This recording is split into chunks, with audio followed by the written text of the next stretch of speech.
Okay, ready ആയിട്ടുണ്ട്.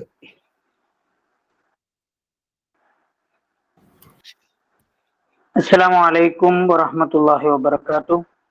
അൽഹംദുലില്ലാഹ് വസ്സലാത്തു വസ്സലാമു അലാ റസൂലില്ലാഹി വഅലാ ആലിഹി വസ്വഹ്ബിഹി അജ്മഈൻ. അമ്മാ ബഅദ്. ഏറ്റവും ബഹുമാനം നിറഞ്ഞ ഫോക്കസ് ലേണറ്റ് PG ക്ലാസിന്റെ അഡ്മിൻസ്, കോർഡിനേറ്റേഴ്സ്, അതേപോലെ പ്രിയപ്പെട്ട നമ്മുടെ ഫാക്കൽറ്റി, മറ്റു ഈ ഓറിയന്റേഷൻ പ്രോഗ്രാമിൽ പങ്കെടുക്കാൻ എത്തിയ പ്രിയപ്പെട്ട വിദ്യാർത്ഥികളെ, ആദ്യമായി എല്ലാവർക്കും ലേണറ്റ് അക്കാദമിയുടെ PG ശ്രീനാരായണ ഗുരു PG അറബിക്കിന്റെ ഫസ്റ്റ് സെമസ്റ്റർ ഓറിയന്റേഷൻ പ്രോഗ്രാമിലേക്ക് സ്വാഗതം. ഓക്കെ, നമ്മൾ കൂടുതൽ സമയം കളയാതെ നേരെ ഇന്നത്തെ വിഷയത്തിലേക്ക് കടക്കുകയാണ്.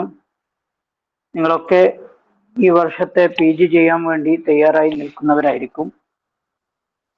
നമുക്കറിയാം, നമ്മളെ പരീക്ഷയ്ക്ക് ഇനി കുറഞ്ഞ സമയങ്ങൾ ബാക്കി ഉണ്ടാവുക.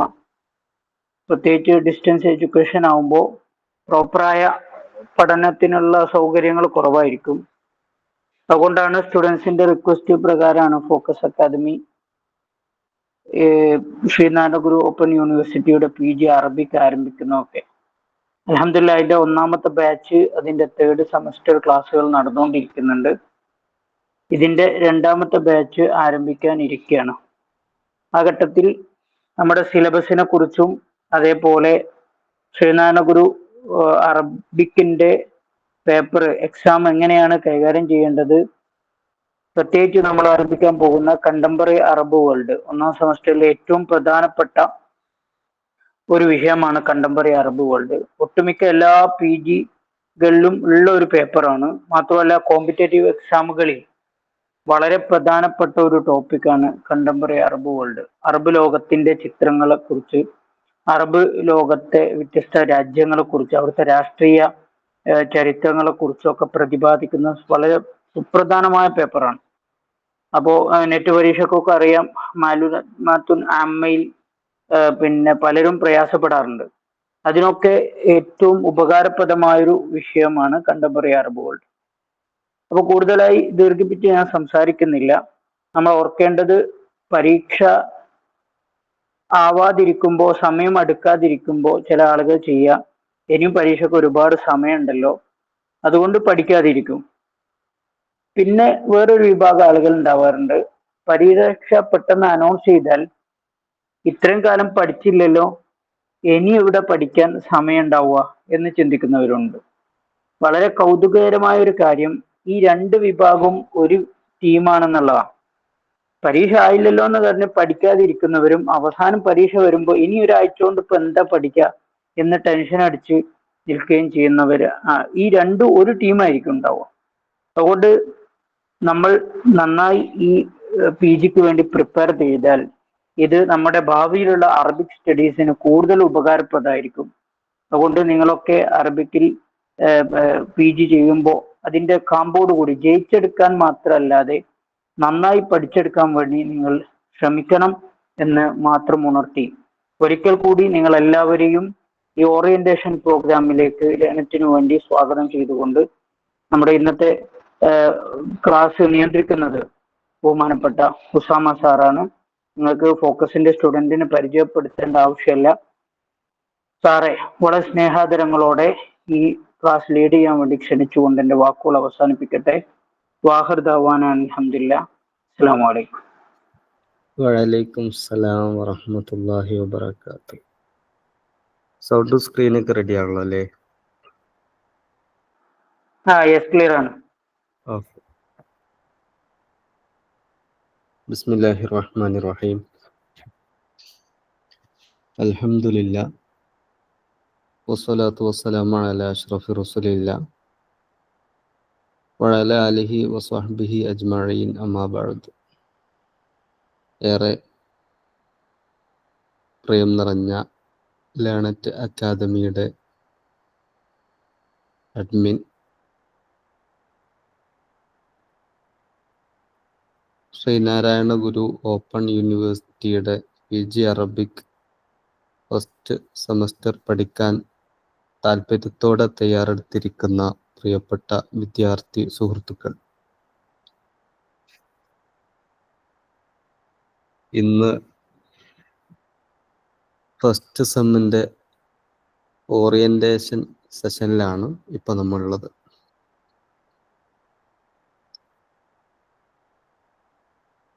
നല്ലൊരു ഓപ്പൺ യൂണിവേഴ്സിറ്റി നമ്മുടെ സൗകര്യത്തിനനുസരിച്ച് പഠിക്കാനാണ് നമ്മൾ സെലക്ട് ചെയ്തത്. നേരത്തെ സ്വാഗത പ്രസംഗത്തിൽ സൂചിപ്പിച്ചു, ഇതൊരു സർട്ടിഫിക്കറ്റ് കോഴ്സ് എന്നതിലപ്പുറം അറബി നമ്മെ സംബന്ധിച്ചിടത്തോളം ഹൃദയത്തോട് ചേർന്ന ഭാഷയാണ്. അതിൽ MA അറബി യൂണിവേഴ്സിറ്റി തലത്തിൽ പഠിക്കലാകുമ്പോൾ അതിൻ്റെ ആഴവും പരപ്പും ഒക്കെ അറിഞ്ഞ്, പ്രത്യേകിച്ച് കണ്ടംപററി അറബി വേൾഡാണ് ക്ലാസ് ആരംഭിക്കാൻ പോകുന്നത്. നിലവിൽ ലോകത്തിലെ അറബ് കൺട്രികളുടെ സ്ഥിതിവിശേഷങ്ങൾ മനസ്സിലാക്കാൻ ഈ ഒറ്റ പേപ്പർ കൊണ്ട് നമുക്ക് സാധിക്കും. ആ തരത്തിലാണ് നമ്മുടെ പേപ്പറും സംവിധാനിച്ചിട്ടുള്ളത്, അതോടൊപ്പം ക്ലാസ്സുകളും ക്രമീകരിച്ചിട്ടുള്ളത്. അറബി ഭാഷ നമുക്ക് ഏറെ പ്രിയപ്പെട്ട ഭാഷയും നമ്മുടെ ഇരു ജീവിതത്തിനും ഗുണകരമായ ഭാഷയും കൂടിയാണ്. അപ്പൊ അതുകൊണ്ട് തന്നെ ആത്മാർത്ഥമായി പഠിച്ചാൽ ആ രണ്ട് നിലക്കും നമുക്ക് ഗുണം ചെയ്യും. അതങ്ങനെ തന്നെ കാണണം എന്നാണ് അഭ്യർത്ഥിക്കാനുള്ളത്. ഞാൻ ആ ഭാഗത്തേക്ക് കൂടുതൽ കടക്കുകയല്ല. നമുക്ക് ഈ സെമസ്റ്ററിന്റെ സിലബസ് ഒന്ന് ഹ്രസ്വമായി പരിചയപ്പെടണം. നാം നേരിടാൻ പോകുന്ന പരീക്ഷയുടെ ചോദ്യങ്ങളുടെ ആഴവും പരപ്പും ബോധ്യപ്പെടണം. ചോദ്യങ്ങളെ അനായാസം ആശങ്കയില്ലാതെ എങ്ങനെ നേരിടാം, സമീപിക്കാം എന്നും നമുക്ക് മനസ്സിലാക്കണം. അപ്പൊ അതുകൊണ്ട് സിലബസ്, ആദ്യമായി നമുക്ക് സിലബസ് എന്ന് പറയാം. ഇതാണ് ഫസ്റ്റ് സെമസ്റ്ററിന്റെ സിലബസ് വരുന്നത്.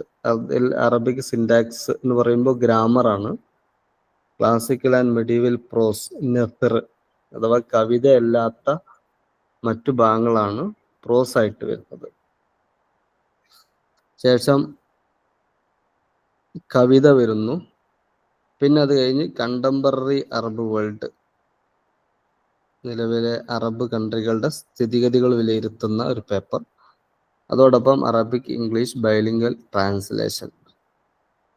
ഇന്നത്തെ കാലത്ത് കൂടുതൽ അവസരങ്ങളും സാഹചര്യങ്ങളും ജോലി സാധ്യതകളൊക്കെ ഉള്ള ഒരു പേപ്പറാണ് അറബിക് ഇംഗ്ലീഷ് ബൈലിംഗൽ ട്രാൻസ്ലേഷൻ. മാത്രമല്ല, ഈ ട്രാൻസ്ലേഷൻ അടക്കമുള്ള മേഖലകളിലേക്ക് ആളുകൾ തിരിഞ്ഞിട്ട് ഇപ്പോൾ കേരളത്തിലെ അടക്കമുള്ള യൂണിവേഴ്സിറ്റികളിലൊക്കെ ഡിഗ്രിക്കും PGക്കും സീറ്റ് ഒഴിഞ്ഞു കിടക്കുകയാണ്. എല്ലാവരും അറിഞ്ഞിരിക്കും. ഇങ്ങനത്തെ അതിൽ ട്രാൻസ്ലേഷൻ ഒരു മുഖ്യ ജോബാണ്. ആ രീതിയിലേക്ക് ആളുകൾ ഇങ്ങനെ കയറിയിട്ട്, ഏതായാലും ഇതാണ് നമ്മുടെ ഫസ്റ്റ് സെമസ്റ്ററിന്റെ പേപ്പറുകൾ. ഇതിൽ ഒന്നുകൂടി ഗഹനമായി പോവുകയാണെന്നുണ്ടെങ്കിൽ ജസ്റ്റ് നമുക്കതിൻ്റെ സിലബസുകളെ ഒന്ന് കാണിക്കാം. സിലബസിന്റെ വൈഡായ ഏരിയ, അതിൽ നമുക്ക് ആവശ്യമായ കണ്ടംപററി മാത്രം നമുക്ക് കണ്ടാൽ മതി.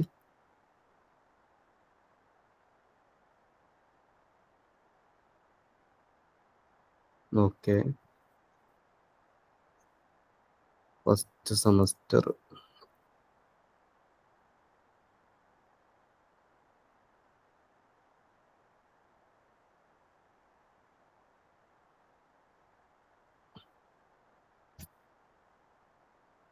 കാണുന്നുണ്ടല്ലോ അല്ലേ? റെഡി അല്ലേ? യെസ് കാണുന്നുണ്ട്. ഓക്കെ, ഇതാണ് ഫസ്റ്റ് സെമസ്റ്ററിലെ പേപ്പർ. ഇതിൽ അറബിക് സിൻടാക്സ്, ഗ്രാമറിന്റെ ഭാഗങ്ങൾ, സെന്റൻസ്, ഏറാബ്, അസ്മാഉൽ ഖംസ, ഗ്രാമറാണ്, ഫുൾ ഗ്രാമറാണ് ഉണ്ടാവുക. രണ്ടാമത്തത് മിഡിവൽ പ്രോസ്, നെഫറുകൾ, ജാഹിലി മുതൽ അബ്ബാസി ഉമവി പ്രോസ്, ഇപ്പോൾ ജാഹില്, അതേപോലത്തെ ഇബ്നുൽ അബ്ദുൽ ഹമീദ്, ഇബ്നുൽ അമീദ് തുടങ്ങിയ ആളുകൾ. അത് കഴിഞ്ഞിട്ട് പിന്നെ പോയട്രിയാണ്, ജാഹിലി പോയട്രി, ഉമവി പോയട്രി, അബ്ബാസി പോയട്രി, മുഅല്ലഖാത്ത്, അബൂ തമാമ് അതുപോലുള്ള ആളുകൾ. അത് കഴിഞ്ഞിട്ടാണ് പിന്നെ കണ്ടംപററി അറബ് വേൾഡ്. അതിലിപ്പോൾ ആഫ്രിക്കയുടെ ചരിത്രം, അതേപോലെ അറേബ്യൻ ഗൾഫിന്റെ ചരിത്രം. ആഫ്രിക്കയിലെ ചരിത്രത്തിൽ തന്നെ ഇതാ ഈജിപ്റ്റ്, സുഡാൻ, ലിബിയ, ഓരോ രാജ്യങ്ങളെ കുറിച്ച് വളരെ ഹ്രസ്വമായിട്ട്, തോനൊന്നുമില്ല നമുക്ക്. പാഠപുസ്തകം ചിലപ്പോൾ 100-ലധികം പേജുകളൊക്കെ ഉണ്ടാവണമെങ്കിലും നമ്മുടെ ക്ലാസ്സുകൾ വളരെ ചുരുക്കി അത്യാവശ്യം വേണ്ട കാര്യങ്ങളും, അതേപോലെ അതിനുശേഷം അവസാനം നടന്ന പരീക്ഷാ പേപ്പറും, ക്വസ്റ്റ്യൻ പേപ്പറിലുള്ള 2 മോഡൽ ക്വസ്റ്റ്യൻ ഈ പാഠപുസ്തകത്തിലുള്ള 2 മോഡൽ ക്വസ്റ്റ്യൻ പേപ്പറൊക്കെ വെച്ചിട്ടുള്ള ഓറിയന്റേഷൻ, അതുപോലെ ക്വസ്റ്റ്യൻ ആൻസർ ഡിസ്കഷൻ സെഷനുകളൊക്കെ ആയിരിക്കും. അപ്പോൾ അതുകൊണ്ട് വല്ലാതെ നമ്മൾ ആശങ്കപ്പെടേണ്ടതില്ല. ഇറാഖ്, ഫലസ്തീൻ, സിറിയ തുടങ്ങിയ ഭാഗമാണ് സിലബസിൽ വരുന്നത്. പിന്നെ പേപ്പർ 5 ട്രാൻസ്ലേഷന്റെ ഭാഗമാണ്. ട്രാൻസ്ലേഷന്റെ അത്യാവശ്യം വേണ്ട കാര്യങ്ങളും ഒക്കെയാണ് ആ തരത്തിൽ നമുക്ക് പഠിക്കാനുള്ളത്.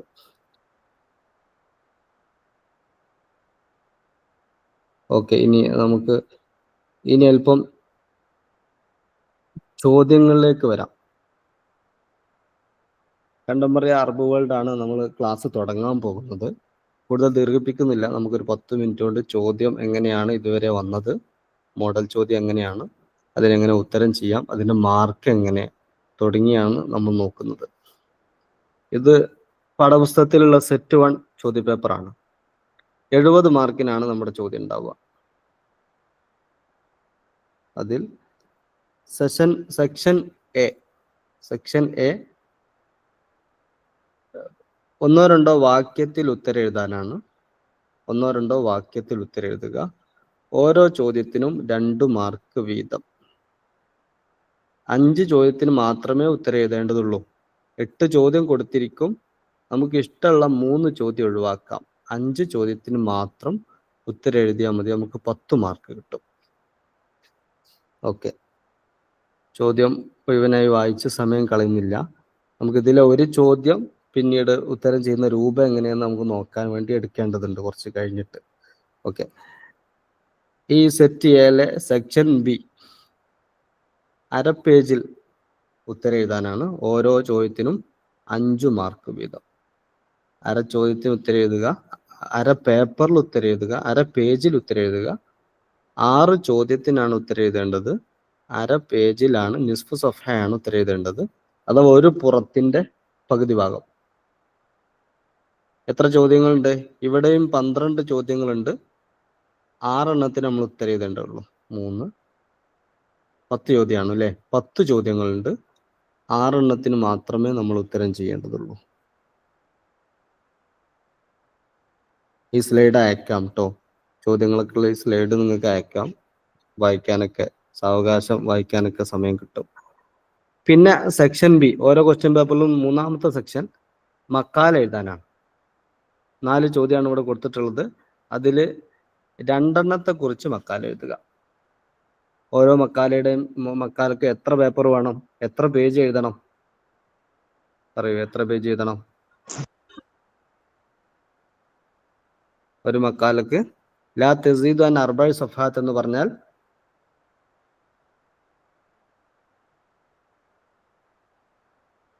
4 പേജിൽ കൂടണ്ട അല്ലേ?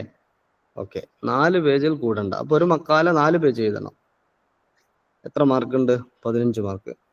അപ്പൊ ലോജിക്കലി 5 മാർക്ക് ഉള്ളതിന് അര പേജ് എഴുതിയാൽ മതി. 15 മാർക്ക് ഉള്ളതിന് 4 പേജ് കൂടുകയും ചെയ്യരുത്. 4 പേജിൽ എന്തായാലും കൂടണ്ട. അപ്പൊ ഒരു 3-4 പേജ് എഴുതിയാൽ മതി.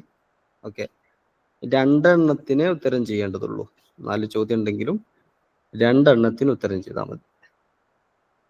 ഓക്കെ, ഇതുപോലെ തന്നെയാണ് പാഠപുസ്തകത്തിലുള്ള സെറ്റ് ബി ചോദ്യപേപ്പറും. ഇതേപോലെ തന്നെയാണ് നോക്കൂ, 8 ചോദ്യം കൊടുത്തിട്ടുണ്ട്. 5 ഉത്തരം എഴുതുക, 2 മാർക്ക് വീതം. ഓക്കെ. സെക്ഷൻ ബി 10 ചോദ്യം കൊടുത്തിട്ടുണ്ട്. 6 ഉത്തരം എഴുതുക, 5 മാർക്ക് വീതം. അര പേജിൽ ആണ് ഉത്തരം എഴുതേണ്ടത്. നേരത്തേത് 1-2 വാക്യത്തിലായിരുന്നു ഉത്തരം എഴുതേണ്ടിയിരുന്നത്. ഇത് 1-2 വാക്യത്തിൽ ഉത്തരം എഴുതാനുള്ളതാണ് 2 പേജ്. 1-2 വാക്യം എന്ന് പറഞ്ഞാൽ ഒരു 3 വരിയൊക്കെയാണ് അവർ ഉദ്ദേശിക്കുന്നത്. അത് ഇനി 2-ലധികം ഒരു 3 ജുംല ആവുന്നത് കൊണ്ടൊന്നും ബുദ്ധിമുട്ട് വരില്ല. ഉത്തരം അതിൽ ഉണ്ടായിരിക്കണം എന്നേ ഉള്ളൂ. ഇനി ഇതിലെ 3-ാമത്തെ സെക്ഷനിൽ മക്കാല എഴുതാനാണ്. ഇവിടെയും കൊടുത്ത 4 ചോദ്യങ്ങളിൽ നിന്ന് 2 മക്കാല എഴുതുക. 15 മാർക്ക് വീതമാണ്. 4 പേജിൽ കൂടണ്ട എന്ന് പറഞ്ഞിട്ടുള്ളത്. അപ്പോൾ ഒരു 3-4 ഒക്കെ പേജുകൾ ഉത്തരം ചെയ്താൽ മതി. ഓക്കെ. ഇനി കഴിഞ്ഞ തവണ നടന്ന ഫസ്റ്റ് സെമസ്റ്ററിന്റെ ക്വസ്റ്റ്യൻ പേപ്പറാണ് ഇപ്പോൾ നമ്മളിവിടെ കാണുന്നത്. ഓക്കെ, അത് നമുക്ക് ചോദ്യം കൂടി ഒന്ന് വായിച്ചിട്ട് പോകാം. 1-ാമത്തെ സെക്ഷൻ 3 സെക്ഷനുകളായിട്ടാണ്. ഒന്ന് 1 വേർഡിൽ അല്ലെങ്കിൽ 2 1 വേർഡല്ല, 1-2 വാക്യത്തിൽ ജുംലയിൽ സെന്റൻസിൽ ഉത്തരം എഴുതാനാണ്. അതിൽ 8 ചോദ്യങ്ങൾ ഇവിടെ കാണാം. നേരത്തെ കണ്ട പോലെ 8 ചോദ്യങ്ങളുണ്ട്. 5 ഉത്തരം എഴുതുക. 1-2 വാക്യത്തിൽ ഓരോ വാക്യത്തിനും 2 മാർക്ക്, ഓരോ ഉത്തരത്തിനും 2 മാർക്ക് വീതം. നോക്കാം. മാഹിയ അഹമ്മു അസ്ബാബി തൗറത്ത് റബിഅൽ അറബി. അറബ് വസന്ത വിപ്ലവത്തിന്റെ പ്രധാന കാരണങ്ങൾ എന്തെല്ലാമായിരുന്നു? ഓക്കെ. 2 ജസ്റ്റ് വായിക്കുന്നേ ഉള്ളൂ കേട്ടോ. നമുക്ക് പാഠഭാഗങ്ങളൊന്നും പഠിക്കാത്തത് കൊണ്ട് ആർക്കും ഷെയർ ചെയ്യാനോ നമുക്ക് പെട്ടെന്ന് പറയാനൊന്നും കഴിയില്ല. എന്നാൽ ഇതിന്റെ ഒരു സാമ്പിൾ ഇനി നമുക്ക് കാണിക്കുന്നുണ്ട്, എങ്ങനെ ഉത്തരം ചെയ്യണം എന്നുള്ളതിന്റെ. ഓരോ സെഷനിൽ നിന്നും ഓരോ ചോദ്യം നമ്മളൊന്ന് കൈകാര്യം ചെയ്യാം ഇൻഷാ അല്ലാഹ്. ഇനി മാദാ താരിഫ് അനിൽ ഇൻഖിലാബിൽ അസ്കരി ഫിൽ യമൻ ആമ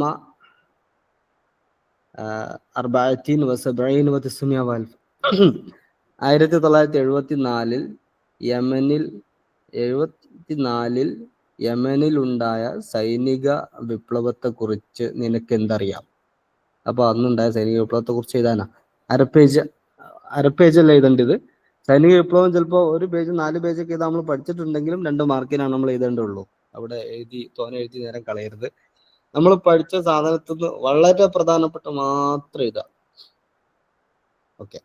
ഉക്തുബൻ തഅസീസ് ദൗലത്ത് ഇസ്രായേൽ രാജ്യത്തിന്റെ രൂപീകരണത്തെ സംബന്ധിച്ച് എഴുതൂ. മാദാ താരിഫ് അനിൽ മലിക് സൗദ് ബിൻ അബ്ദുൽ അസീസ്. രാജാവിനെ കുറിച്ച് എന്തറിയാം? അറിയുന്നത് എഴുതാനാ പറയുന്നത്. ബൈൻ ഹർക്കത്ത് ഷബാബ് അൽ ഇന്തിഫാല എന്ന യുവ പ്രസ്ഥാനത്തെ വിവരിക്കുക. മാഹുൽ ഖറാർ അല്ലദി യുറഫു ബിറഖം 1-18. 181 നമ്പർ തീരുമാനം എന്താണ്? 181 നമ്പർ എന്നറിയപ്പെടുന്ന തീരുമാനം. മാദാ താരിഫ് അനിൽ ജംഹൂരിയ അൽ അറബിയ അൽ മുത്തഹിദ. ജംഹൂരിയ അറബിയ മുത്തഹിദിനെ കുറിച്ച് എന്തറിയാം? മാഹി അസ്ബാബുൽ ഗസ്വ് അൽ ഇറാഖി ലിൽ കുവൈത്ത്. ഇറാഖ് കുവൈത്ത് യുദ്ധത്തിന്റെ കാരണം എന്തെല്ലാം? 8 ചോദ്യം. 5 1-2 വാക്യത്തിൽ ഉത്തരം എഴുതുക, 2 മാർക്ക്. ഓക്കെ. ഇനി അടുത്തത് അരപ്പേജിൽ ഉത്തരം ചെയ്യാനുള്ളതാണ്.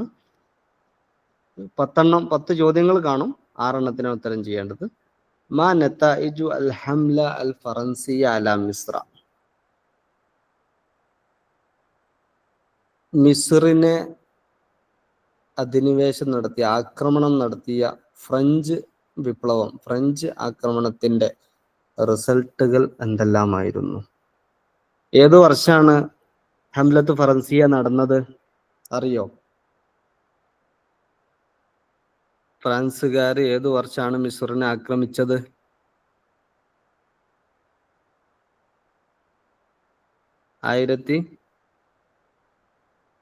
1798 നെപ്പോളിയന്റെ നേതൃത്വത്തിലുള്ള ആക്രമണമായിരുന്നല്ലോ.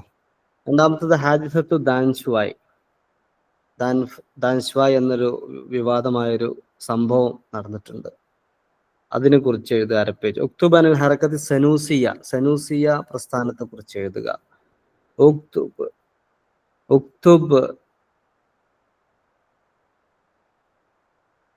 അൽ ഹർബുൽ അഹ്ലിയ അൽ യമനിയ, 2015 യമൻ ആഭ്യന്തര യുദ്ധത്തെ കുറിച്ച് എഴുതുക.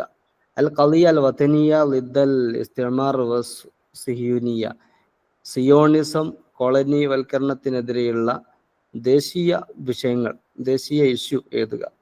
ഇസ്തിഖ്ലാൽ കുവൈത്ത് മിനൽ ബരീത്താനിയ, കുവൈത്ത് ബ്രിട്ടനിൽ നിന്നും സ്വാതന്ത്ര്യം നേടിയതിനെ കുറിച്ച് എഴുതുക. ഇസ്ലാഹാത്ത് ഷെയ്ഖ് ഹമദ് ബിൻ ഐസ ഫിൽ ബഹ്റൈൻ, ബഹ്റൈനിൽ ഹമദ് ബിൻ ഐസ നടത്തിയ പരിഷ്കരണ പ്രവർത്തനങ്ങൾ. അൽ ഹറക്കത്തുൽ ഇസ്ലാഹിയ മുഹമ്മദ് ബിൻ അബ്ദുൽ വഹാബിന്റെ പരിഷ്കരണ പ്രസ്ഥാനം. 1920 ഇറാഖ് വിപ്ലവം. അൽ ഹർബുൽ ബാരിദ, ശീതയുദ്ധം. ബൈന ആം 45 و900 ഇല 90 1945 മുതൽ 90 വരെ ഉണ്ടായ ശീതയുദ്ധത്തെ കുറിച്ച് എഴുതുക. അപ്പൊ രണ്ടാമത്തെ സെഷൻ ഇതാണ്. ഇനി മൂന്നാമത്തെ തുക്തു മക്കാലത്തൻ അൻ ഇത്നൈനി മിനൽ അസ്ഇല അല്ലാത്തിയ, ലേഖനം എഴുതാനാണ്, പ്രബന്ധം എഴുതാനാണ്. 4 ചോദ്യത്തിൽ നിന്ന് 2 എണ്ണത്തിന് പ്രബന്ധം എഴുതുക. പ്രബന്ധം എഴുതി 4 പേജിൽ കൂടണ്ട, 15 മാർക്കാണുള്ളത്. അൽ ഹർക്കത്തുൽ അറബിയ അൽ ഇസ്ലാമിയ, അറബിക് അൽ ഹർക്കാത്ത് പ്രസ്ഥാനങ്ങൾ, ഇസ്ലാമിക് അറബിക് പ്രസ്ഥാനങ്ങൾ. ഇൻജാസാത്തുൻ ഫി അഹദ് ജമാൽ അബ്ദുൽ നാസറിന്റെ കാലഘട്ടത്തിലുള്ള നേട്ടങ്ങൾ. അദ്ദേഹം മിസ്റിന്റെ അധിപനും പ്രധാനമന്ത്രിയൊക്കെയായിരുന്നല്ലോ. അസുൽത്താൻ ഖാബൂസ് ബിൻ സഈദ് വഅമാലുഹു ഫി നഹ്ളത്തി സൽത്തനത്ത് ഒമാൻ, സുൽത്താൻ ഖാബൂസ് ബിൻ സഈദും അദ്ദേഹത്തിന്റെ ഒമാനിലെ നവോത്ഥാന പ്രവർത്തനങ്ങളും. അതേപോലെ അവസാനത്തെ ചോദ്യം നശ്അത്തു ഖത്തർ വ തതവ്വുറുഹ, ഖത്തറിന്റെ വളർച്ചയും വികാസവും. അപ്പൊ ചോദ്യങ്ങളൊക്കെ വളരെ സിമ്പിളാണ്, നമുക്ക് അറിയുന്നതാണ് ഖത്തർ എന്ന് പറഞ്ഞാൽ എന്താന്നുള്ളതൊക്കെ. പക്ഷെ വളർച്ചയും വികാസവും എന്താ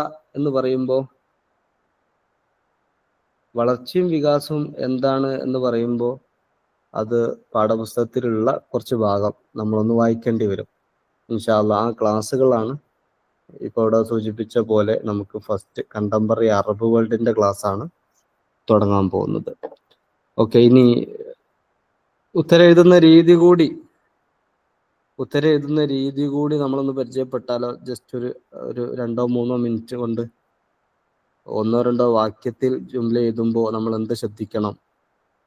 കാരണം പ്രത്യേകിച്ച് നമ്മളത് മനസ്സിലാക്കേണ്ടത്, നമ്മുടെ കൂട്ടത്തിൽ പലരും വർഷങ്ങളായി അറബി ഭാഷയോ അതല്ലെങ്കിൽ ഈ സിസ്റ്റം ഡിഗ്രിയുമായോ ഒന്നും ടച്ച് ഇല്ലാത്ത ആളുകളായിരിക്കും. കുറെ മറ്റു മേഖലകളിലൊക്കെ ജോലി ചെയ്ത് വന്ന് ഡിഗ്രി എന്നോ കഴിഞ്ഞ് ഇപ്പോൾ ഒരു PGക്ക് ഒരു സൗകര്യം ഓപ്പൺ യൂണിവേഴ്സിറ്റി കിട്ടിയപ്പോൾ അപേക്ഷിച്ച് അന്നൽക്ക് വരുന്ന ആളുകളായിരിക്കും നമ്മിൽ ചിലരെങ്കിലൊക്കെ ഉണ്ടാവുക. ആ നിലക്ക് എങ്ങനെയാണ് ആൻസർ ചെയ്യുക എന്നുള്ളത് ജസ്റ്റ് ഒന്നിപ്പോൾ മനസ്സിലാക്കിയിരിക്കണം. വളരെ വിശദമായി ഇപ്പൊ മനസ്സിലാക്കുന്നത് നമുക്ക് വരുന്ന ക്ലാസ്സുകളിൽ റെക്കോർഡായിട്ടും ലൈവ് ക്ലാസ്സുകളായിട്ടും ഒക്കെ വരാനുണ്ട്. ഓരോ ക്ലാസ്സുകളിലും വരാവുന്ന ചോദ്യങ്ങളൊക്കെ കണ്ടെത്തി സമയമെടുത്ത് നമ്മൾ അതിന് ഉത്തരമൊക്കെ ഇപ്പോൾ പറയുന്ന മെത്തേഡ് അനുസരിച്ച് ചെയ്താൽ നല്ല മാർക്ക് പരീക്ഷയ്ക്ക് സ്കോർ ചെയ്യാൻ പറ്റും. അതോടൊപ്പം ഇതിന്റെ വിശാലമായ ക്വസ്റ്റ്യൻ പേപ്പറിന്റെ ഒരു ഡിസ്കഷൻ സെഷനുകളൊക്കെ നമ്മുടെ ക്ലാസ്സിന്റെ ഭാഗമായിട്ട് സംവിധാനിക്കും ഇൻഷാ അല്ലാഹ്. പരീക്ഷ അടുപ്പിച്ച് പ്രത്യേക സെഷനുകളൊക്കെ സംവിധാനിക്കാനുള്ള ആലോചനയിലൊക്കെയാണ്. അപ്പൊ കൂടുതൽ സംസാരിക്കല്ല, നമുക്ക് 2 മാർക്കിന്റെ ഒരു ചോദ്യം, അതേപോലെ 5 മാർക്കിന്റെ 15 മാർക്കിന്റെ ഓരോ ചോദ്യത്തിന്റെ ഉത്തരം ഏത് രീതിയിൽ ക്രമീകരിക്കണം എന്ന് മാത്രം പറഞ്ഞ് നമുക്ക് ഈ സെഷൻ ഇവിടെ അവസാനിപ്പിക്കാം. 2 മാർക്കിന്റെ ഒരു ചോദ്യം നേരത്തെ പറഞ്ഞ പല ക്വസ്റ്റ്യൻ പേപ്പറുകളിലായിട്ട് വന്നൊരു ചോദ്യമാണ്. മദാ താരിഫ് അനിൽ ഹർബിൽ അഹ്ലിയ അൽ യമനിയ, 2015 യമൻ ആഭ്യന്തര യുദ്ധത്തെക്കുറിച്ച് നിനക്ക് എന്തറിയാം എന്നൊരു ചോദ്യം നമ്മൾ വായിച്ചിട്ടുണ്ട്. പാഠപുസ്തകത്തിന്റെ 95-ാം പേജിൽ ഇവിടെ നമുക്കത് 1-2 ജുംലയിൽ എഴുതാൻ പറഞ്ഞതാണെങ്കിലും പാഠപുസ്തകത്തിൽ 95-ാം പേജിൽ ഒരു 1-2 പാരഗ്രാഫ് വിശദമായി പറയുന്ന ഒരു സാധനമാണ് 2015 യമൻ ആഭ്യന്തര യുദ്ധം. അപ്പൊ അതിൽ നമുക്ക് എഴുതാൻ പറ്റുന്നത് വളരെ ചുരുക്കി ഓരോ സംഭവങ്ങളും പാഠപുസ്തകത്തിലുള്ളത് ചുരുക്കി ഒരു നോട്ടാക്കി നമുക്ക് വെക്കുക, കയ്യിൽ വെക്കുക. നമുക്ക് കിട്ടുന്ന ക്ലാസ്സുകളിലൊക്കെ ചുരുക്കി നോട്ടാണ് ഉണ്ടാവുക. ഓരോ സംഭവം നമ്മുടേതായ ഒരു സൗകര്യത്തിനൊക്കെ അനുസരിച്ച് ഒരു ചെറിയൊരു നോട്ട്, ഒന്നെങ്കിൽ നമുക്ക് കിട്ടുന്ന PDF നോട്ടിന്ന് അങ്ങനെ തന്നെ നമ്മൾ പഠിച്ചു വെക്കുകയോ, അതല്ലെങ്കിൽ അതിൽ നിന്ന് ഇനി ചുരുക്കാൻ പറ്റുകയോ, അതല്ലെങ്കിൽ ഓരോരുത്തരുടെയും ഇഷ്ടത്തിനൊക്കെ അനുസരിച്ച് ഏറ്റാനും കുറക്കാനൊക്കെ ഉണ്ടെങ്കിൽ ആ രീതിയിലൊക്കെ മനസ്സിലാക്കി വേറെ നോട്ട് ഉണ്ടാക്കി വെക്കുകയോ ഒക്കെ ഉപകാരപ്പെടും. ഏതായാലും സ്വന്തമായിട്ട് ഒരു നോട്ട് ഉണ്ടാക്കുന്നത് ഏത് മത്സര പരീക്ഷയ്ക്ക് ഉപകാരമുള്ള സാധനമാണ്. നോട്ടുകൾ ക്ലാസ്സിന്റെ നമുക്ക് എവിടുന്നും ആരുണ്ടാക്കിയതും കിട്ടും, അതിനൊന്നും കാലത്ത് പഞ്ഞല്ല. ഓക്കെ, അപ്പൊ ഈ 1-2 ജുംലയിൽ വാക്യത്തിൽ ഉത്തരം എഴുതാനുള്ളതിന്റെ നമ്മളിവിടെ ഒരു 3 ജുംലകൾ, 3-4 ഒക്കെ ജുംലകളാണ് കാണുന്നത്. ഹർബുൻ ബൈന ജമാഅത്തിൽ ഹുസിയീൻ വഖുവാത്തു റഈസ് സാബിഖ് അലി അബ്ദുള്ള സാലിഹ് മിൻ തറഫ്. അവിടെ യമനിലെ ആഭ്യന്തര വിപ്ലവം, യുദ്ധം നടക്കുന്നത് ഒരു ഭാഗത്ത് ഹൂത്തികൾ, ഒരു ഭാഗത്ത് ഹൂത്തികളും മുൻ പ്രസിഡന്റ് അലി അബ്ദുള്ള സ്വാലിഹും, മറുഭാഗത്ത്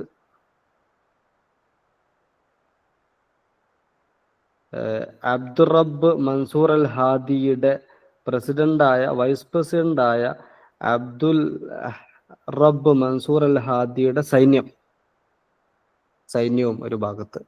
അപ്പൊ ഒരു ഭാഗത്ത് അധികാരത്തിലിരിക്കുന്ന സൈന്യവും മറ്റൊരു ഭാഗത്ത് ഹൂത്തികളും മുൻ പ്രസിഡന്റും, ഇവർ രണ്ടും തമ്മിലാണ് അങ്ങോട്ടും ഇങ്ങോട്ടും യുദ്ധം. ഹാജമൽ ഹൂത്തിയൂന മൻസില ഹാദി 2015 ജനുവരിയിൽ നിലവിലെ ഉപാധ്യക്ഷനായ റയീസുൽ ഹാദിയുടെ വീട് ആക്രമിക്കുന്നു. സർക്കാർ രാജിവെക്കുന്നു. ഹാദി യമനിലേക്ക് പോകുന്നു. ഹൂത്തികള് വിപ്ലവ സമിതി മുഹമ്മദ് അലി അൽ ഹൂത്തിയുടെ നേതൃത്വത്തിൽ വിപ്ലവ സമിതി രൂപീകരിക്കുകയാണ്. ഇങ്ങനെയാണ് യമൻ വിപ്ലവത്തെ കുറിച്ച് നമുക്ക് എഴുതാൻ പറ്റുക. ഒരു 3-4 വരി അത്ര എഴുതേണ്ടേ ഉള്ളൂ. ഓക്കെ, ഇനി മറ്റൊരു 5 മാർക്കിന്റെ ചോദ്യം, അര പേജിൽ എഴുതാനുള്ളത് ഹുക്കുമു ഹുസ്നി മുബാറക് ഫി മിസ്ർ. ഹുക്കുമു ഹുസ്നി മുബാറക് ഫി മിസ്ർ, ഈജിപ്തിലെ ഹുസ്നി മുബാറക്കിന്റെ ഭരണം.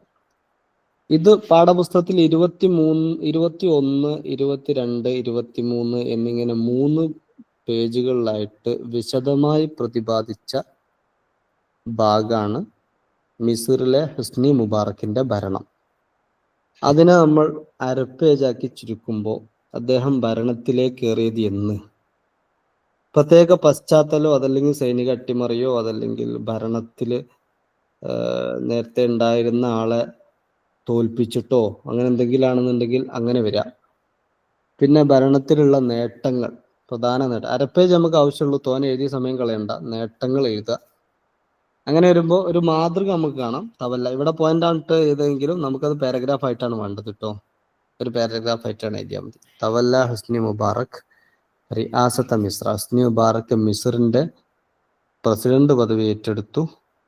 ബഅദ മഖ്തലി അൻവർ സാദാത്ത്. അൻവർ സാദാത്തിന്റെ മരണത്തിന് ശേഷം, വധത്തിന് ശേഷം. അപ്പൊ 1981 മുതൽ 2011 വരെ ഹുസ്നി മുബാറക്കിന്റെ ഭരണമായിരുന്നു. അദ്ദേഹം ഇബ്താഅദ അനിൽ ഹുക്മി, ഭരണത്തിൽ നിന്നും മാറി, അകന്നു നിന്നു. ബാദ തൗറത്തി 2011 ഉണ്ടായ വിപ്ലവത്തിനു ശേഷം ഹുസ്നി മുബാറക്ക് ഭരണത്തിൽ നിന്ന് വിട്ടുന്നു. പിന്നെ അദ്ദേഹം നയങ്ങളിൽപ്പെട്ടതാണ്, മീൻസ് സിയാസാത്തിഹി, സിയാസത്ത് രാഷ്ട്രീയം, പൊളിറ്റിക്സും പോളിസി രണ്ടർത്ഥത്തിലും വരുമല്ലോ. അദ്ദേഹത്തിന്റെ നയങ്ങൾപ്പെട്ടാണ് ലിബറാലിയത്തുൽ ഇഖ്തിസാദ് അൽ മിസ്രി, ഈജിപ്തിന്റെ സാമ്പത്തിക ഉദാരവൽക്കരണം. അല്ലത്തി അദ്ദത്ത് ഇലാ തഖ്ലീലി തളഖും, പണപ്പെരുപ്പം ചുരുക്കാൻ അത് സഹായകമായി. പൈസക്ക് വില കൂടുന്നതും ചുരുക്കാൻ പണപ്പെരുപ്പം ചുരുക്കാൻ അത് സഹായകമായി. പണപ്പെരുപ്പം നമ്മൾ സാധാരണ പഠിക്കുന്ന സാധനമാണ്. ഏതായാലും ഈ ഈജിപ്തിന്റെ സാമ്പത്തിക ഉദാരവൽക്കരണം സാമ്പത്തിക മേഖലയിൽ വലിയ ഒരു മുന്നേറ്റത്തിന് സഹായകമായി. പിന്നീട് ആധുനിക നഗരങ്ങൾ സ്ഥാപിച്ചു, പഴയ നഗരങ്ങൾ സജീവമാക്കി. ബുനിയത്ത് മുദുനുൻ ഹദീസ വഉമിറത്ത് മുദുനുൻ ഖദീമ, പഴയ നഗരങ്ങൾ സജീവമാക്കി. അവിടെ പുതുക്കി പണിയലും ആളെ കൊണ്ടൊന്ന് താമസിപ്പിക്കലും അങ്ങനത്തെ കുറെ കാര്യങ്ങളൊക്കെ വരുന്നുണ്ട്. പിന്നെ ഇദ്ദേഹം വിപ്ലവം ഉണ്ടായത് എങ്ങനെ, വിപ്ലവത്തെ തുടർന്ന് ഇദ്ദേഹത്തിന് അധികാരത്തിൽ നിന്ന് ഭരണത്തിൽ നിന്ന് മാറിക്കേണ്ടി വന്നത് എങ്ങനെ എന്ന കാര്യങ്ങളോട് കൊടുത്താൽ ഒരു പാരഗ്രാഫ്, ഒരു 1/2 പേജ് വരുന്ന ഒരു പാരഗ്രാഫ് ആകും. അത്രേ നമുക്കിതിൽ ആവശ്യം വരുള്ളൂ. പിന്നെ മക്കാൽ എഴുതാനുള്ളതാണ് നമുക്ക് പലർക്കും വലിയ വെല്ലുവിളിയായിട്ട് വരും അല്ലേ. സംഭവങ്ങളൊക്കെ നമുക്കറിയായിരിക്കും. 4 പേജ് അല്ലെ 3 പേജൊക്കെ അറബിയിൽ ഇപ്പം എങ്ങനെ എഴുതും എന്നതാണ്. ഒരു മാതൃക നോക്കൂ. താരിഖുൽ മംലക്ക അൽ അറബിയ സൗദിയ, ഇത് ഒരു നേരത്തെ നമ്മൾ കാണിച്ച ഒരു ചോദ്യ പേപ്പറിലുള്ള മക്കാലയുടെ ചോദ്യമാണ്. സൗദി രാഷ്ട്രത്തിന്റെ ചരിത്രമാണ് പറയേണ്ടത്. പാഠപുസ്തകത്തിൽ എത്ര പേജ് ഉണ്ട്? 75 to 83 വരെ 8 പേജ്. 8 പേജ് അല്ല, 9 പേജ് കാണാം. 9 പേജ് പാഠപുസ്തകത്തിലുള്ള 4 പേജ് ആകണം. അഥവാ പാഠപുസ്തകത്തിലുള്ളത് ഒരു 1-1.5 പേജ് എഴുതിയാൽ തന്നെ നമുക്ക് ഇവിടെ പരീക്ഷ പേപ്പറിൽ 4 പേജ് ആവും അല്ലേ. പാഠപുസ്തകത്തിൽ ചെറിയ പേജുകളും ചെറിയ ഫോണ്ടുകളാണ്, ഫോണ്ട് സൈസ്. 9 പേജുള്ള സാധനം നമ്മൾ 3 പേജിക്കാക്കി ചുരുക്കും. അങ്ങനെ ചുരുക്കിയിട്ടാണ് മക്കാൽ എഴുതാൻ പറ്റുന്ന രീതിയിലാണ് നമ്മുടെ ക്ലാസ് ഉണ്ടാവുക. ആ രീതിയിലാണ് നമ്മൾ ചെയ്യുന്നത്. പ്രധാന പോയിന്റുകൾ ഒന്നും ചോർന്നു പോകാതെ നമുക്കൊരു വിഷയത്തിൽ മക്കാല എഴുതാനും ആ മക്കാലന്റെ ഉള്ളിലെ ഒൻവാനുകൾ ഫിക്ര എഴുതാനും പറ്റിയ രീതിയിലാണ് നമ്മുടെ നോട്ട്സ് ക്ലാസ് ഒക്കെ ഉണ്ടാവും. അതുകൊണ്ട് അതൊക്കെ ഗുണം ചെയ്യും. അപ്പോൾ 9, 10, 15 ഒക്കെ പേജ് ഉള്ളതായിരിക്കും മക്കാല എഴുതാൻ വേണ്ടി നമ്മളോട് നിർദ്ദേശിക്കുന്ന ചോദ്യം. അതിനൊരു 3-4 പേജിലേക്ക് നമ്മളങ്ങ് ചുരുക്കും. എന്നിട്ട് പ്രധാന ഹെഡിങ് കൊടുക്കും. എന്നിട്ട് പിന്നെ ബ്രാഞ്ച് ഹെഡിങ്ങുകൾ, സബ് ടൈറ്റിലുകൾ കൊടുക്കണം. നിർബന്ധമാണ്, മസ്റ്റാണ്. ഇത് ആദ്യ പേജിലെ ആദ്യ വരിയുന്ന ഒരു പാരഗ്രാഫിന്റെ ടാബ് പോലും വിടാതെ തുടക്കത്തുനിന്ന് വളരെ പിശുക്ക് കാണിച്ചാൽ തുടങ്ങിയിട്ട് 4ാമത്തെ പേജിൽ ഇടയ്ക്കൊരു ഗണ്ണിക പോലും ഇല്ലാതെ അങ്ങനെ അവസാനിപ്പിക്കുന്ന രീതിയിലാണെങ്കിൽ അമ്പേ പരാജയമായിരിക്കും. നമ്മൾ പരീക്ഷ എഴുതുന്നോടത്ത് കാണിക്കേണ്ട ഒരു മനഃശാസ്ത്രമുണ്ട്. ആ മൂല്യനിർണയം നടത്തുന്ന ആൾക്ക് ചോദ്യപേപ്പർ കണ്ടാൽ തന്നെ അയാളെ നമ്മൾ പരാജയപ്പെടുത്തണം. അങ്ങനെയാണല്ലോ എന്ന് പറഞ്ഞാൽ, അത് കണ്ടാൽ തന്നെ അയാൾക്ക് ഒരു ഇംപ്രഷൻ വരണം. ആ, ഇത് തിരക്കിടില്ല. ഇനിയിപ്പോൾ പോയിന്റ് ഇല്ലെങ്കിലും കുറെ മാർക്ക് അയാളുടെ പാനിന്റെ തുമ്പിൽ ഇങ്ങനെ വന്ന് നിൽക്കണം. എവിടെയെങ്കിലും ഒരു പോയിന്റ് കണ്ടാൽ അയാൾ നമുക്കാണ് മാർക്ക് കിട്ടുന്ന രീതിയിലൊരു നമ്മൾ അയാളെ കയ്യിലെടുക്കണം പേപ്പറിലൂടെ. അതെങ്ങനെയാണ്? അതിനുള്ള മാർഗങ്ങളാണ് ഈ പറയുന്ന സാധനങ്ങളൊക്കെ. ഒന്ന്, പ്രധാന ഹെഡിങ് കൊടുക്കണം, അതിന് അടിവര ഇടുക, കുറച്ച് കറുപ്പിക്കൊക്കെ ചെയ്യുക. പേപ്പർ കീറിപ്പോണ്ടാന്നുള്ളൂ കേട്ടോ. പിന്നെ സൈഡ് ഹെഡിങ്ങുകൾ കൊടുക്കുക. സൈഡ് ഹെഡിങ്ങുകൾക്ക് അടിവര വേണമെന്നില്ല, ഇനി ഒരു ബുള്ളറ്റ് കൊടുത്താലും മതി, സ്റ്റാറോ അങ്ങനെ എന്തെങ്കിലും കൊടുക്കുക. പിന്നെ ഈ ഭാഗം നമുക്ക് അവസാനം പറയാം. പ്രധാന പോയിന്റുകളിൽ അടിവര ഇടുക. ആ പ്രധാന പോയിന്റുകൾ ഏതാ? പേരുകളും തീയതികളും പ്രധാനമാണ്. പേരുകളും തീയതികളും പ്രധാനമാണ്. മക്കാല മൂല്യനിർണ്ണയം നടത്തുന്ന ആളുകൾ, പ്രത്യേകിച്ച് നമ്മൾ പലരും പല വിഷയങ്ങളും പേപ്പർ നോക്കിയതൊക്കെയാണ്. എൻ്റെ ശബ്ദം കേൾക്കുന്ന എല്ലാവരും പേപ്പർ നോക്കിയുണ്ടാവും. നമ്മൾ ശ്രദ്ധിക്കുക, ആരെങ്കിലും കത്തി അടിച്ചിക്കണെങ്കിൽ ഒരു മാർക്കും കൊടുക്കൂല. എന്തെങ്കിലും ഒരു പോയിന്റ് എവിടെയും കാണാം. ഈ പോയിന്റുകൾ എന്താണ്? പേരും ഡേറ്റുകളുമാണ്. പേരും ഡേറ്റും നമ്മൾ പഠിക്കന്നെ, നിർവാഹമില്ല. പഠിക്കല്ലാതെ വേറെ വഴിയില്ല. അത് പഠിക്കുക. അത് എഴുതിയിട്ടുണ്ടെങ്കിൽ പേപ്പർ നോക്കുന്ന ആൾക്ക് അത് കാണിച്ചു കൊടുക്കും വേണം. അതെങ്ങനെ കാണിക്കുക? അതിനടി വരട. എന്തെങ്കിലും ഹുസ്നി മുബാറക്കിനെ കുറിച്ച് എഴുതാൻ പറഞ്ഞാൽ ഹുസ്നി മുബാറക്ക് എന്ന് കാണുന്നിടത്തൊന്നും ഇടരുത് കേട്ടോ. അത് അയാളെ കുറിച്ച് എഴുതാൻ പറഞ്ഞ സാധനമാണല്ലോ. നേരെ മറിച്ച് ഹുസ്നി മുബാറക്കിനെ കുറിച്ച് എഴുതാൻ പറഞ്ഞാൽ ഹുസ്നി മുബാറക്ക് തന്റെ പ്രതിയോഗിയെ മലർത്തി അടിച്ചിട്ടാണ് അധികാരത്തിൽ വന്നെന്ന് പ്രതിയോഗിന്റെ പേരുണ്ടാവില്ലേ, അവിടെ കൊടുക്കുക, അടിവര. പിന്നെ ഇന്ന ദിവസത്തിലാണ് അധികാരത്തിൽ വന്നത്, ആ ദിവസത്തിന്റെ താഴെ കൊടുക്കുക. 10,000 പേരെ ഒന്നിച്ച് കൂടെ കൂട്ടി വിപ്ലവം നടത്തിയതാണ് 10,000 പേർ എന്ന് പറഞ്ഞാൽ അവിടെയും കൊടുക്കുക. ഇങ്ങനെ പ്രധാനപ്പെട്ട സാധനങ്ങൾ എല്ലാം കൂടി അടിവരട്ടൊന്നായിട്ട് എല്ലാം പ്രധാനപ്പെട്ടതാക്കുകയും ചെയ്യരുത്. ഈ 2 സാധനം പ്രധാനപ്പെട്ടതാണ്. പിന്നെ ചെറിയ ചെറിയ പാരഗ്രാഫുകളാക്കുക. ഒരു പേജിൽ ഒരു മിനിമം 3 പാരഗ്രാഫ് വേണം. 5 6 അതല്ലെങ്കിൽ ഒരു 8 വരി മാക്സിമം ഒരു പാരഗ്രാഫിന് പോകാൻ പറ്റുള്ളൂ. അതിൻ്റെ അപ്പുറം പോകരുത്. 4 പേജുള്ള ഒരു ആർട്ടിക്കിൾ എഴുതി തീരുമ്പോഴേക്ക് 10 ഖണ്ഡികയെങ്കിലും ചുരുങ്ങിയത് വേണം. എല്ലാ ഖണ്ഡികക്കും സൈഡ് ഹെഡിങ് കൊടുക്കണ്ട. ഒരു 4 സൈഡ് ഹെഡിങ് മതി. ആദ്യം ഒരു മുഖദ്ദിമ, പിന്നെ ഒരു സൈഡ് ഹെഡിങ് കൊടുത്ത് അതിൻ്റെ താഴെ 2 ഖണ്ഡിക, 2 പാരഗ്രാഫ്. അങ്ങനെ 2 3 അല്ലെങ്കിൽ ഇനി ഒരു ഖണ്ഡിക, ചിലതിനൊക്കെ ഒരു ഖണ്ഡിക ആയാലും പ്രശ്നമില്ല, പാരഗ്രാഫ് ആയാലും പ്രശ്നമില്ല. ചെറിയ ചെറിയ പാരഗ്രാഫുകളാക്കി കൊടുക്കുക. പിന്നൊന്നുള്ളത് നല്ല കൈയക്ഷരാവുക. അതും പ്രധാനമാണ്. നല്ല കൈയക്ഷരം, പേരുകളും ഡേറ്റുകളും കൊടുക്കുക. പ്രധാന പോയിന്റുകൾക്ക് അടിവര ഇടുക. സബ് ഹെഡിങ്ങുകൾ കൊടുക്കുക, സബ് ടൈറ്റിലുകൾ കൊടുക്കുക. പിന്നെ അവസാനത്തത്, ഇത് കത്തിയടിക്കലുമായി ബന്ധപ്പെട്ട സാധനമാണ്. ഹുവ ഷായറുൻ കബീറുൻ അലീം എന്നൊക്കെ പറഞ്ഞിട്ട് കുറെ വസ്ഫ് കൊടുത്തിട്ട് അത് ഇടക്കിടക്കൊക്കെ കൊടുക്കുക. അതാണ് നമ്മളെ മക്കാലാന്ന് തോന്നിപ്പോവുകയും ചെയ്യരുത്. വെറും വസ്ഫുകളും കാര്യങ്ങളാണ് എന്നും തോന്നിപ്പോവുകയും ചെയ്യരുത്. ആ രീതിയിൽ അതും കൊടുക്കുക. ഇങ്ങനെയൊക്കെ ചെയ്താൽ നമുക്ക് പരീക്ഷയ്ക്കും വിജയിക്കാൻ പറ്റും. അപ്പോൾ നിങ്ങൾ ചെയ്യേണ്ടത് ഇത്ര മാത്രമാണ്. നമ്മുടെ ക്ലാസ്സുകൾ ഇനി കൂടുതലൊന്നും പറയുന്നില്ല, നമുക്ക് അവസാനിപ്പിക്കാം. ക്ലാസ്സുകൾ തുടങ്ങുകയാണ്, വളരെ വേഗം തന്നെ തുടങ്ങുകയാണ്. കണ്ടംപററി അറബ് വേൾഡ് ആണ് ആദ്യത്തെ ക്ലാസ്സുകളായിട്ട് നമുക്ക് ലഭിക്കുന്നത്. റെക്കോർഡ് ക്ലാസ്സുകളും ലൈവ് ക്ലാസ്സുകളും ഒക്കെ ഉണ്ട്. ഏതായാലും എല്ലാ ക്ലാസ്സുകളും ലൈവിൻ്റെയും റെക്കോർഡ് നിങ്ങൾക്ക് കിട്ടും. ലൈവിന് പങ്കെടുക്കുക, വീണ്ടും അത് കേൾക്കുക, പരീക്ഷയ്ക്ക് കാത്തിക്കരുത്. കഴിയുമെങ്കിൽ നമ്മുടേതായ സെപ്പറേറ്റ് ഒരു നോട്ട് തയ്യാറാക്കുക. ഗുണം ചെയ്യും.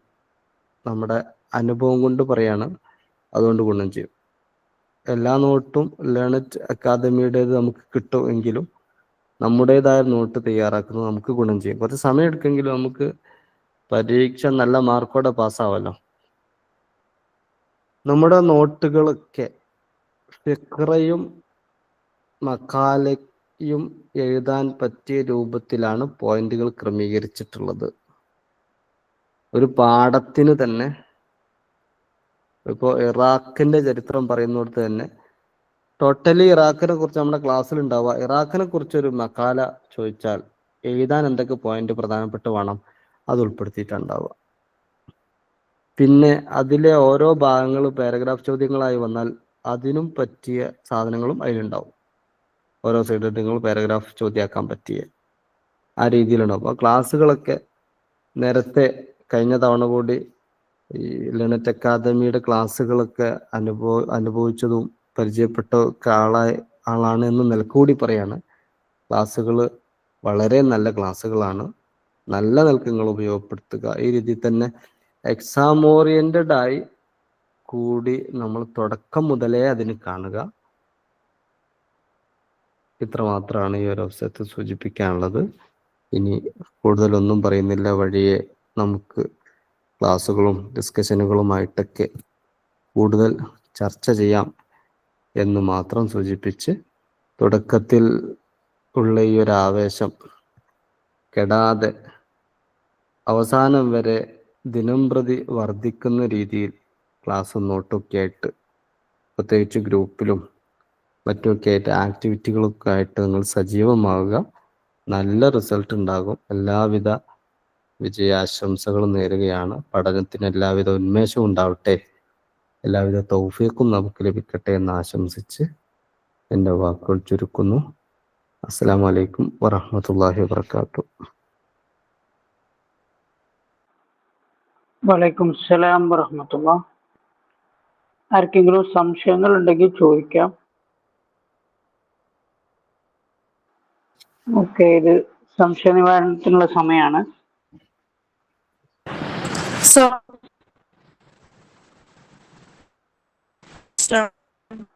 ചോദിച്ചോളൂ. ഇതിന്റെ ക്ലാസ്സുകളും ഒക്കെ ഈ ഗ്രൂപ്പിൽ തന്നെയാണോ വരുന്നത്, നമ്മുടെ ഈ വാട്സപ്പ് ഗ്രൂപ്പില്? അല്ല, ക്ലാസ്സിന് അഡ്മിഷൻ എടുക്കുന്നവരെ നമ്മൾ ക്ലാസ്സിന്റെ ഗ്രൂപ്പിലേക്ക് ആഡ് ചെയ്യും. കേൾക്കുന്നത് വോയിസ് ക്ലിയർ ആണോ? ഓക്കെ, ആ ഗ്രൂപ്പിലായിരിക്കും അതിന്റെ അതിലായിരിക്കും അതിന്റെ ക്ലാസ് ലിങ്കുകളും അതേപോലെ ഇമെയിൽ ത്രൂ ആയിക്കൊണ്ടാണ് അതിന്റെ റെക്കോർഡുകളൊക്കെ അവൈലബിൾ ആവുക. അപ്പൊ അതില് തന്നേക്കണ വാട്സപ്പ് നമ്പർ ആണോ, ആ 2 വാട്സപ്പ് നമ്പറിലാണോ നമ്മള് മെസ്സേജ് അയക്കണ്ടേ? അതെ, അത് അഡ്മിഷന്റെ നമ്പറാണ്. ഓക്കെ, അപ്പൊ അതില് മെസ്സേജ് അയച്ചാൽ മതി അല്ലേ? യെസ്. ഓക്കെ, ഞാൻ വിചാരിച്ചു ഈ ഗ്രൂപ്പിലായിരിക്കും ക്ലാസ്സുകൾ വരുന്നേന്ന്. കാര്യം ഈ ഗൂഗിൾ മീറ്റ് അതിലാണല്ലോ വന്നേ, അതുകൊണ്ട് ജസ്റ്റ് ചോദിച്ചതാ. അത് നമ്മുടെ പബ്ലിക് ഗ്രൂപ്പാണ്. ശ്രീനാരായണ ഗുരു ഓപ്പൺ യൂണിവേഴ്സിറ്റി അറബി ചെയ്യുന്നവർക്ക് വേണ്ടിയുള്ള പബ്ലിക് ഗ്രൂപ്പുകളാണ്. അപ്പൊ നമ്മുടെ ക്ലാസ്സിന്റെ നോട്ടിഫിക്കേഷന് മറ്റൊക്കെ ആ ഗ്രൂപ്പിൽ വരും. അവിടുന്ന് അഡ്മിഷൻ എടുക്കുന്നവരെ ക്ലാസ് ഗ്രൂപ്പിലേക്ക് ആഡ് ചെയ്യും. അങ്ങനെ ഉണ്ടാവില്ല. ഓക്കെ, അപ്പൊ അതില് മെസ്സേജ് അയച്ച ഫീസും കാര്യങ്ങളൊക്കെ പറയുമല്ലേ? ഷുവർ. Okay, thank you. ജസാക്കല്ലാഹു ഖൈർ.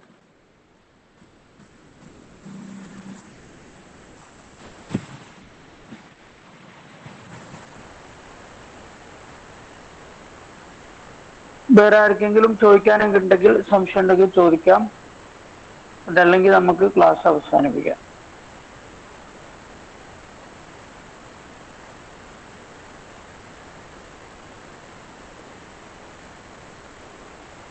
ഓക്കെ, ആരും മൈക്ക് എടുക്കുന്നത് കാണുന്നില്ല. ഓക്കെ, എന്നാ സാറേ അവസാനിപ്പിക്കല്ലേ?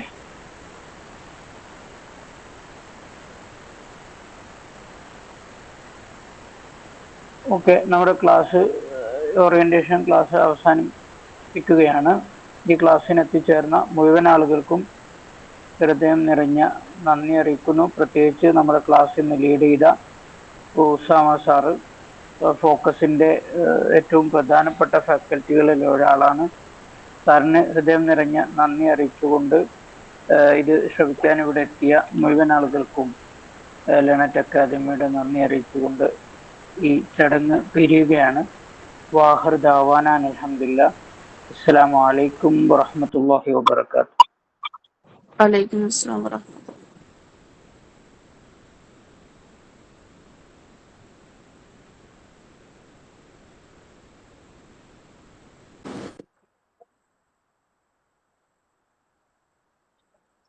ഹലോ, ഇത് റെക്കോർഡഡ് ക്ലാസ് ആണോ?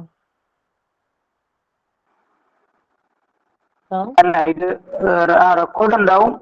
പിന്നെ റെക്കോർഡ് ഗ്രൂപ്പിലേക്ക് അയക്കും കേട്ടോ, ഓറിയന്റേഷന്റെ. ഇപ്പൊ നിലവിൽ ക്ലാസ് അവസാനിച്ചു. അല്ല, ഇന്ന് ഓറിയന്റേഷൻ ആയിരുന്നു. ഓറിയന്റേഷൻ ആയിരുന്നു ഇന്ന്. Okay, understood. ഓക്കെ, നാളെ ഗ്രൂപ്പിൽ ക്ലാസ് വരും. ഈ ഓറിയന്റേഷൻ എക്സാമുമായി ബന്ധപ്പെട്ടതാണ് സാറിന്ന് സംസാരിച്ചത്. എക്സാം എങ്ങനെ കൈകാര്യം ചെയ്യാന്നൊക്കെ ഉള്ളതാണ്. അതിന്റെ ലിങ്ക് വരും. Okay, right.